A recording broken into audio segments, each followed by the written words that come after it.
Chosen ones, are you channeled by shadow or light? These signs reveal all. There comes a time on every chosen one's path when the lines between shadow and light blur so deeply, so mysteriously, that you begin to question what's really guiding you. And that's not a sign of weakness. That's the first sign of awakening. Because before you can truly walk in your purpose, you must confront the source of your power. Is it rooted in the light of truth or the shadow of illusion? This question isn't just philosophical, it's spiritual survival. You might think you're moving forward, but if the source behind your actions is corrupted, even your goodness becomes distorted. You see, chosen ones aren't just spiritual warriors. They are vessels, and vessels channel forces. The question is, which force is flowing through you? We often assume that light is always obvious, that it feels good, looks good, sounds good. But the truth is far more complex. Sometimes the light asks you to walk into darkness. Sometimes the light strips everything from you: friends, identity, comfort, so that what's real can be revealed. And sometimes the shadow masquerades as light. It flatters you. It wraps itself in ego and tells you you're chosen because you're better. It whispers of power, control, revenge. It tells you that your pain justifies destruction. And if you're not spiritually discerning, you will call that shadow your purpose. You will serve it thinking you are doing divine work. That's why this message is so important.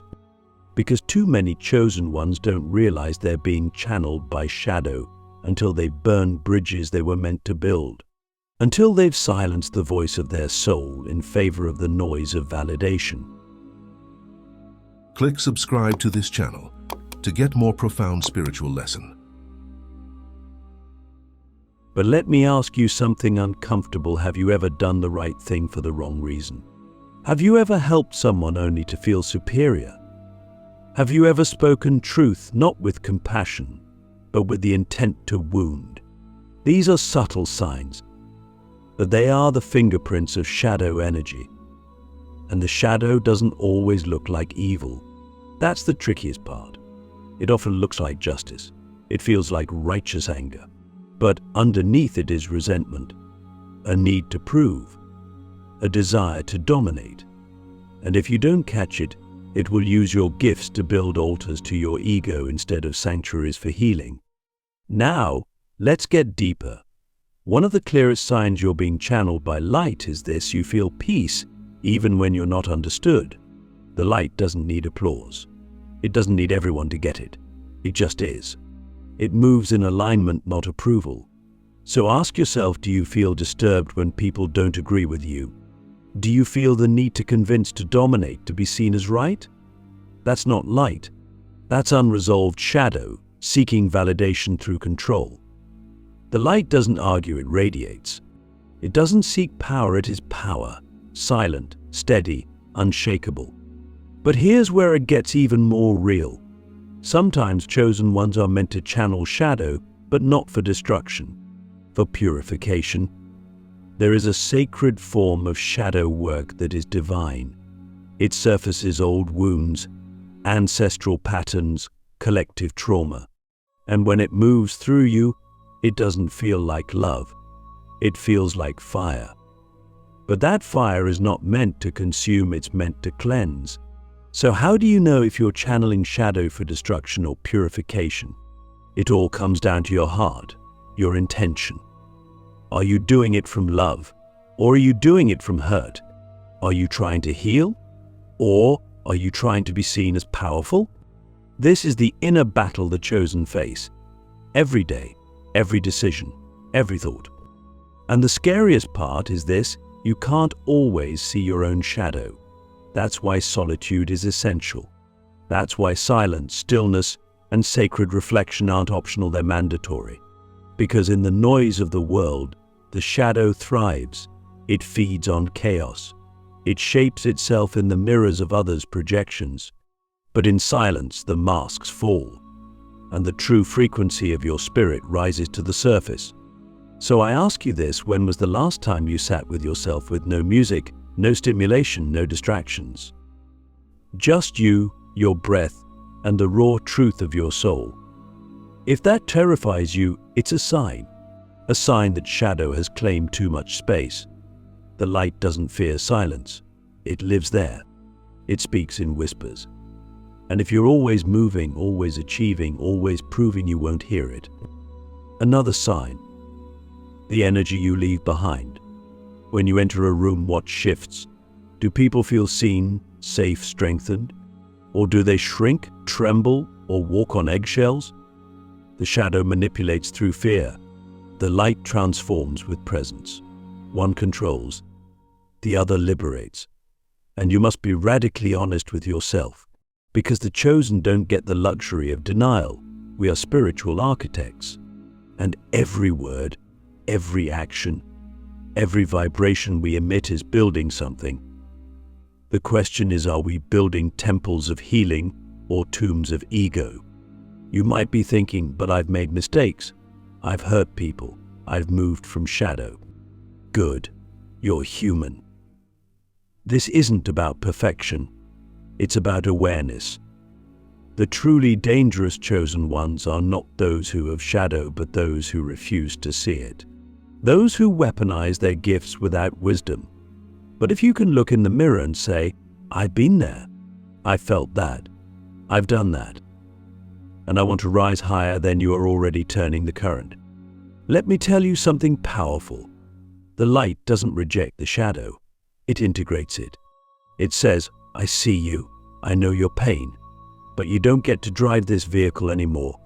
That's mastery. That's what the ancient ones knew. That to be whole is not to be pure. It is to be conscious. Conscious of every impulse, every desire, every emotion, and choosing alignment over instinct. So if your journey has been confusing, if you've felt torn between the fire and the peace, if you've questioned whether you are truly walking in the light or merely reacting to darkness, know this: the fact that you're asking is the sign. The unchosen never ask. They don't stop to reflect. But you're listening, you're watching, you're questioning. That's the mark of a soul that's awakening. And now, I ask you, what if all your confusion has been the training ground for your discernment? What if the very chaos in your heart is the forge in which your clarity is being born? The invisible war within the chosen, how to tell which voice is leading you. There is a war that takes place in the silence of your mind long before it ever manifests in the external world. It's not a war of fists or weapons, it's a war of voices. And for the chosen ones, this war is constant. On one side, the voice of light, gentle, still, wise beyond comprehension. On the other, the voice of shadow, loud, reactive, addictive. Both voices speak, but only one leads you home. And the terrifying part is this: both voices sound like you. So how do you tell which one is real? How do you know which one is leading you toward truth and which one is dragging you deeper into illusion? The first step is radical presence. You must become a witness to your own thoughts, not a judge, not a suppressor, a neutral observer. Watch how your thoughts move when you're triggered, when you're praised, when you're rejected, when you're alone. The shadow voice is quick. It reacts before you even breathe. It thrives in extremes: rage, shame, superiority, urgency. It wants results now. It wants revenge, validation, control. It says they don't respect you, you need to show them. It says they abandoned you, make them regret it. The shadow voice speaks in the language of defense because it's terrified. It was born from pain. From the moments you were unseen, unheard, unloved, it learned to survive by building walls and creating stories. But the light voice is different. It's quiet. Sometimes it doesn't even use words, it's a knowing. It doesn't shout. It waits. It says, be still. It says, choose grace. It says, you don't need to prove anything. And that's what makes it so hard to hear. Especially in a world that rewards noise. Especially in a culture where louder equals power. But if you can slow down just enough to listen, you'll realize the light voice always speaks from love, not weakness, not naivety. Love. And love doesn't mean softness. Sometimes it sets boundaries, sometimes it walks away. But it never destroys, it never manipulates, it never seeks to win by making others lose. Let me ask you something that only your soul can answer. When was the last time you acted on a voice in your head and afterward you felt hollow? Maybe you said the right thing. Maybe you won the argument. Maybe you got the recognition. But inside, something didn't feel clean. That's the residue of shadow. It always leaves a trace. Because its victories are temporary. They feed the ego but starve the soul. And here's the deeper truth: the more awakened you become, the more subtle the shadow becomes. It doesn't just scream in anger. It whispers in self-righteousness. It says, you're helping them, but they don't deserve it. It says, you're more evolved than they are. It dresses itself in spiritual language. It quotes scripture. It sounds like light, but it divides, it inflates, it isolates. And this is the invisible war, not between shadow and light in the world, but between shadow and light within you. Chosen ones must become masters of inner discernment, because your mission is sacred. Your influence is powerful, and if you're not careful, your unhealed shadow will hijack your gifts. You'll think you're channeling divine energy, and you'll be projecting pain. You'll think you're protecting, and you'll be punishing. That's why humility is the highest spiritual armor, not self-deprecation, true humility. The kind that says, I don't know everything. I'm still learning. I must check my heart constantly. You see, the chosen are not chosen because they're perfect. They are chosen because they are aware. They feel more, see more, carry more. And that weight requires spiritual maturity. You must ask yourself, every day, is this action coming from love or fear? Is this decision rooted in truth or reaction? Is this path mine, or am I trying to prove something because I still don't believe I'm enough? And here's the key. The light voice will always bring you back to yourself. It doesn't need an audience. It doesn't need drama. It whispers, come back. Breathe. You're safe. And you'll know it's real by the peace it leaves behind. Even if the situation is hard, even if the outcome is uncertain, the light voice leaves you with peace. The shadow voice leaves you with fire, and not the kind that warms you, the kind that burns you from the inside out. So the next time you feel torn, triggered, or tempted, don't ask, what should I do? Ask this instead: which voice is speaking right now, and where is it leading me? The power of sacred neutrality, how chosen ones transcend the duality of shadow and light. There is a secret that only the truly awakened chosen ones come to understand, and it's this: the ultimate power lies not in choosing shadow or light, but in transcending both through sacred neutrality. It might sound contradictory at first. After all, aren't we supposed to walk in the light? Aren't we supposed to reject the shadow? But here's the truth that most never grasp. As long as you are caught in the war between the two, you are still being controlled by them. You haven't yet become the observer, you are still the pawn. Sacred neutrality is not indifference. It is not apathy. It is the highest form of awareness, the state of being where you no longer define yourself by opposition but by presence. So think of it like this: the shadow wants you to react. The light wants you to refine. But both are still influencing your behavior. When you step into neutrality, you stop reacting and start responding. You stop choosing sides and start choosing truth. Not emotional truth, not intellectual truth, but soul truth, the kind that is felt in the silence beyond thought. Sacred neutrality is when you can see clearly without needing to control what you see. You can witness someone's pain without absorbing it. You can hear a lie without needing to correct it. You can feel the pull of your old patterns and still choose presence over performance. This is why neutrality is so terrifying to the ego, because the ego thrives on identity through contrast. It needs to be right, to be good, to be better. Even the spiritual ego, which is the most dangerous of all, plays this game. It says, "I am of the light," and in that declaration, it creates separation.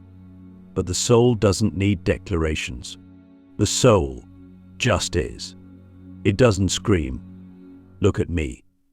It whispers, "Remember me." And when you're rooted in sacred neutrality, you begin to see the illusion of the game. You realize that shadow and light are both teachers, both mirrors, both tools. They are not enemies. They are energies. And you are the alchemist. So how do we embody this state practically? How do we live in a world of chaos, division, and ego and still walk as sacred neutral beings? It starts with one sacred practice: observation without judgment. This means watching your thoughts, your emotions, your reactions without labeling them as good or bad. It means noticing when you want to control, fix, or save others, and instead of acting automatically, you pause. You sit with the discomfort. You ask, "What is this teaching me?" Not, "What is this making me feel?" Feelings are data, not directives. Sacred neutrality doesn't suppress emotion. It honors it, but it doesn't obey it. That's the difference. And here's where it gets mystical. When you truly live in this state, your energy becomes magnetic. Not because you're trying to attract, but because you've become a clear channel. A vessel through which divine intelligence can move without distortion. People will feel it. They won't know why they're drawn to you, but they'll feel safe in your presence. Seen, unjudged. You'll become a mirror that reflects not their masks, but their truth. And that is the most powerful act of service a chosen one can offer. But neutrality is not passive. It is deeply active. It requires strength. It takes practice to hold center while the world pulls at your edges. It takes courage to say, "I don't need to react to prove I care." It takes wisdom to realize that sometimes the most loving thing you can do is hold space, not speak. Sometimes the most powerful battle is fought in stillness, not in doing. And sometimes the most enlightened response is no response at all. Let me ask you a question that vibrates at the edge of every soul's awakening. Can you allow yourself to be misunderstood and still remain rooted in peace? That's the test, because sacred neutrality isn't about being liked. It's about being aligned. And alignment often looks like silence in a world addicted to noise. It looks like grace in the face of accusation. It looks like presence when everything inside you wants to flee. And when you master that state, you become untouchable not because you're invincible, but because you're anchored in something beyond duality. You are no longer just channeling shadow or light, you are channeling source, and source is whole. It doesn't divide, it integrates. It doesn't rush, it flows. It doesn't prove, it is. You were never meant to pick a side, you were meant to become the bridge. If you've made it here, it means something in you is remembering, not learning, remembering. Because the deepest truths are not taught, they are reawakened. And here's one of the most sacred truths you've likely never been told. You, the chosen one, were never meant to pick a side. You were never meant to live in the polarity of shadow or light. You were meant to become the bridge, the living, breathing intersection where heaven meets earth, where darkness meets illumination, and where brokenness meets redemption. You were meant to walk between both realms, not to destroy one or exalt the other, but to unify all things through presence, wisdom, and love. The world doesn't need more people clinging to one extreme. It doesn't need more light warriors who deny their pain, nor more shadow workers who reject the divine. It needs bridges, souls who can sit in the space between, souls who can cry with the wounded and still speak from truth, souls who can descend into the fire without forgetting the sky. That's you. That's what you were made for. That's why your life has been so intense, because you're being shaped not to take sides, but to transcend them and walk as a living transmission of unity. But being the bridge is not easy. It's lonely at times. You'll feel misunderstood by those who cling to the light and feared by those who reside in the shadow. You'll speak truths that make people uncomfortable. You'll challenge systems both spiritual and societal that are built on division. And sometimes, even your own mind will try to pull you back into the safety of certainty. But the bridge doesn't belong to one side, and neither do you. You are being asked to hold paradox, to say, yes, I carry light, but I also carry wounds. To say, yes, I have shadow, but I am not ruled by it. To say, I don't have all the answers, but I am willing to be a vessel through which truth can speak. That's humility. That's power. That's divine responsibility. And here's what happens when you truly accept this role. Your entire life begins to realign. You stop chasing identity. You stop needing to label everything as good or evil, right or wrong, spiritual or not. You begin to see everything as an initiation. Every heartbreak, every betrayal, every failure, each becomes a thread in the tapestry of your becoming. Because you stop trying to escape the human experience and start embodying it fully. You become the bridge between the soul and the self. And that's the highest form of mastery. The world will try to pull you back into division. It will say, choose a side. It will say, be light or be lost. But you'll know better. You'll know that the light without shadow is blind, and the shadow without light is aimless. You'll know that healing doesn't come from exile, it comes from integration. And you'll feel it in your bones that your role is not to fight a side, but to hold the space where both can meet, dissolve, and transform. This is why your sensitivity is so sacred. This is why your intuition is so sharp. This is why you felt like you don't belong. Because bridges don't belong to one shore. They connect what was never meant to stay separate. And if you've ever wondered why your path has been filled with contradiction, confusion, and contrast, this is why. You are not here to fit in. You are here to fuse, to take what others discard and turn it into gold, to walk through shadows and return with light, to hear the cries of the world and answer them not with noise but with presence. So I ask you now, as one final offering, one final mirror, can you stop trying to become something and remember what you already are? Because if you can, the entire game changes. You no longer move from fear, you move from knowing. You no longer seek permission, you become the permission. You no longer shrink to fit the world, you expand to hold it. And in that moment, the bridge becomes more than a metaphor. It becomes you. You were never meant to pick a side. You were meant to become the bridge. And now you're ready.